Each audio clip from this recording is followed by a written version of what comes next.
Welcome to Navigating Change, the podcast from Teibel Education Consulting. I'm Pete Wright, and this week on the show, we bring you a part of Howard Teibel's conversation with University of Laverne President Devorah Lieberman.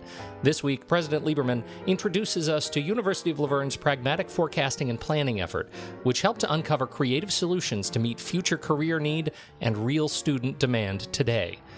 First, head over to TeibelInc.com to learn more about our work in education. Of course, you can subscribe to the show for free. Just click the blue button and we will let you know each time a new episode is released.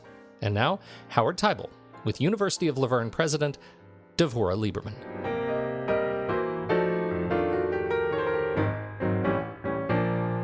Let's talk a little bit about something where we met each other, which is around this overarching question that every president and chancellor, public, private, big and small, are challenged with today is this question of financial sustainability and the economics models. And that's where you and I met, because you're on you've been very involved with NACUBO, helping as a president, thinking about how do we help schools navigate this question of an economic model that's right for them, but is there some themes we can tease out of it? And I think they're making good progress with this.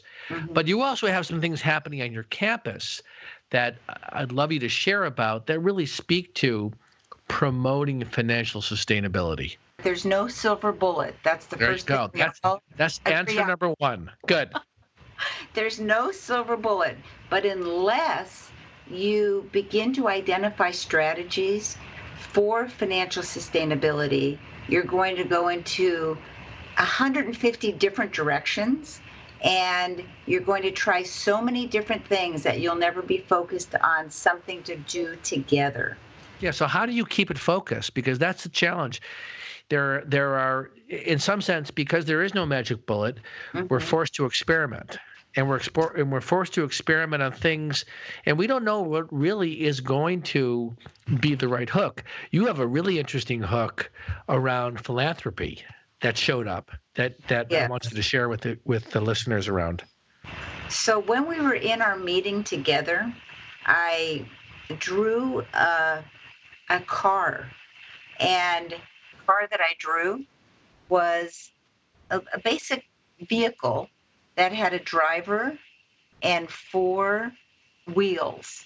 And I said, okay, if the driver is the board of trustees and the president driving that bus, and then the wheels are the chief academic officer, the chief financial officer, the chief philanthropy officer, and you had the different vice presidents who sit around the table every week, and they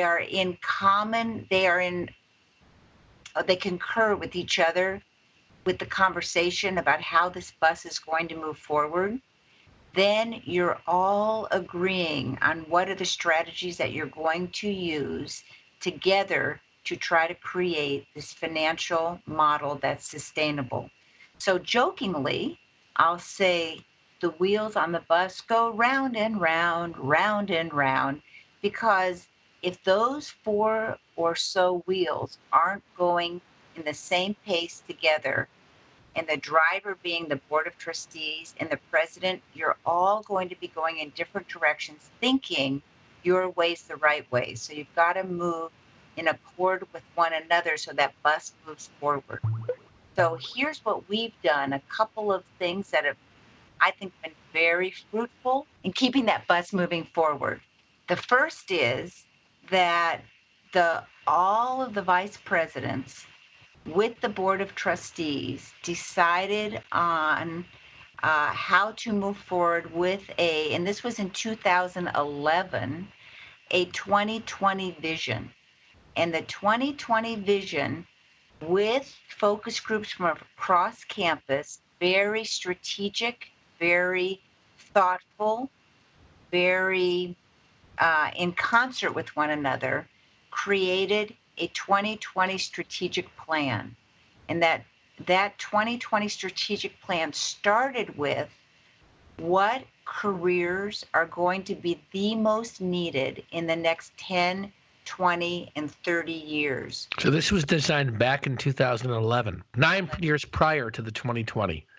Yes, Right? 11, 12. It took us a year to design it. And then we said we need to support current majors. We have 4 colleges: law, arts and sciences, business, and education.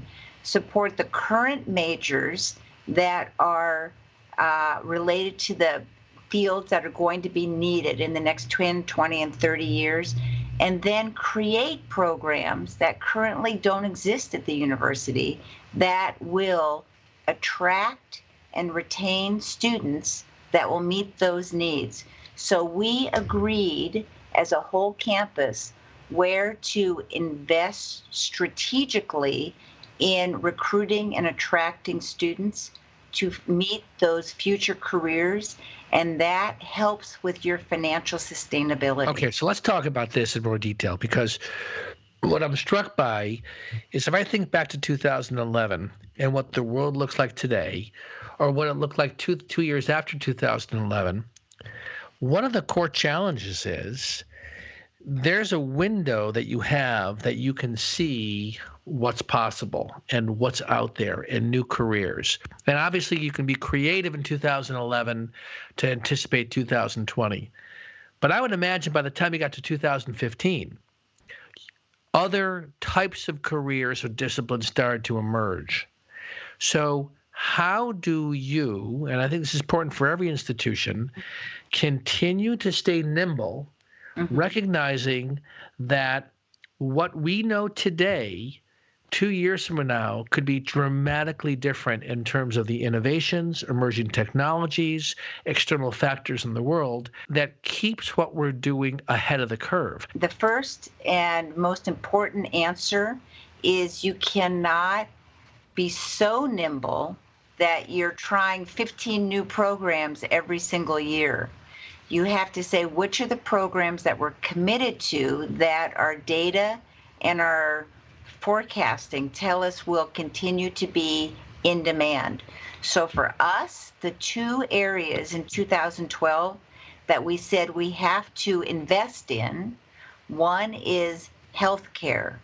So in this region, in inland Southern California, 6 million people, the number one profession that they said will be the most needed in this region is physician assistant in the next 10, 20, 30 years, because we've got urban, rural areas, and the students who come to the University of Laverne would be attracted to that profession. Yeah, and we've got an aging population, and the need's only going to grow, right? So we very strategically invested dollars, year-end dollars, always being thinking about year-end dollars, philanthropy, and your operational budget, setting aside money in the into the initiatives you think you are dedicated to as an entire campus. I love it. So what is in 2017 this healthcare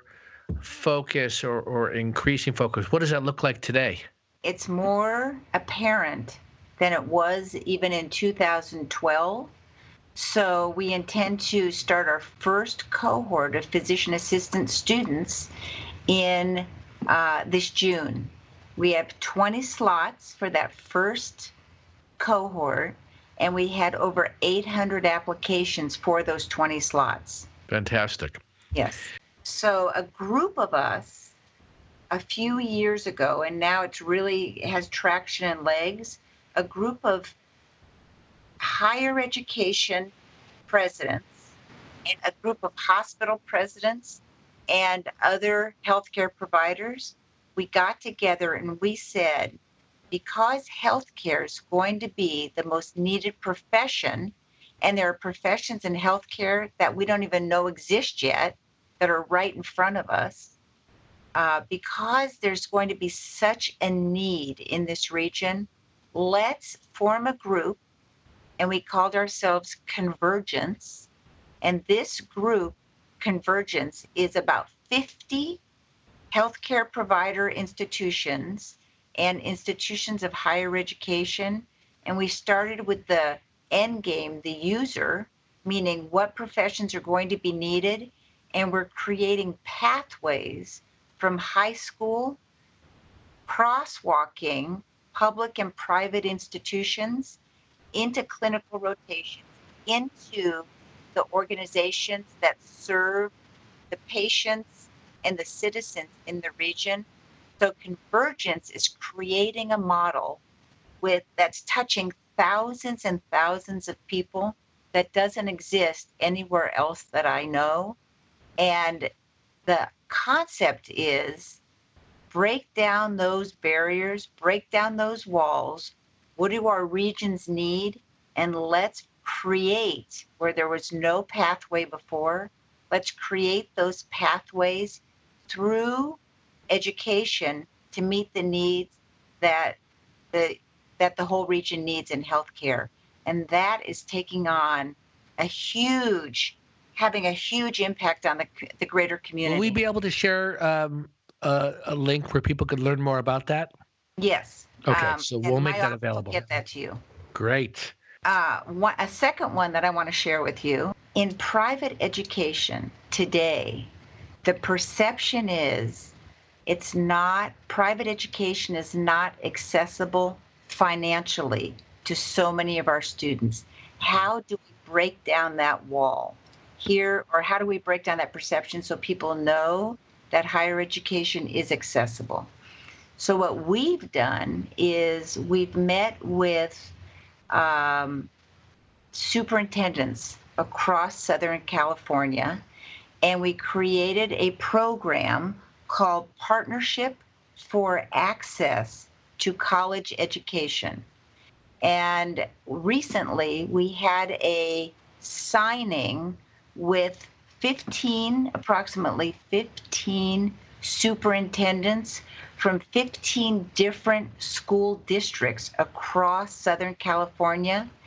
And that memorandum of understanding with it was a mega signing. So each one of those superintendents learned that if a student from your high schools in your region meets our minimum standards for entrance, they are automatically accepted. Their fee for application is waived, and they get a $10,000 scholarship minimum to start at the university. And each of our counselors is going into the high schools to meet with these students to talk about, here's how you apply for financial aid. Here are pathways that are available to you. And here's an institution that's accessible where you can and will succeed in 4 years to graduate and go on to graduate school or into professions.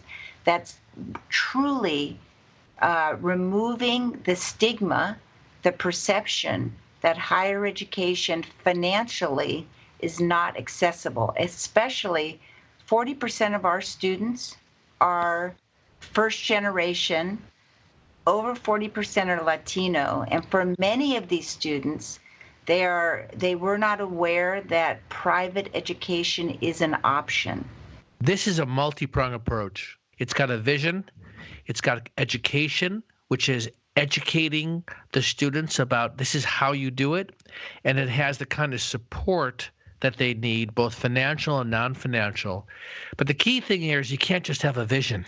You have to be able to build it into your organization, and it sounds like this partnership for access for college education is an approach that more schools should be thinking about. And the thing that you're also doing, which I find so compelling, is you're not saying we have to figure it out alone. You're bringing other institutions together, and the signing is really about creating this shared commitment, this idea of bringing other leaders together, and that there's this way of saying we're in this together and find a way, even though in some cases we're competing, that we really need to find a way to tell the story better. So this is amazing. You are out there. We are. Do you ever get to sleep? Well, 4 hours. What's the standard sleep cycle for a president these days? I'd say between 4 and 6 a night, if you're lucky. If you're lucky.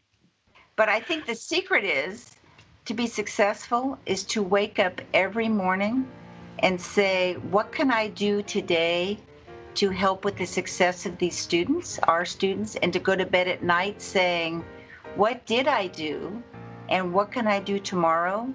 Because we have to major in a mission, and that will make this country successful.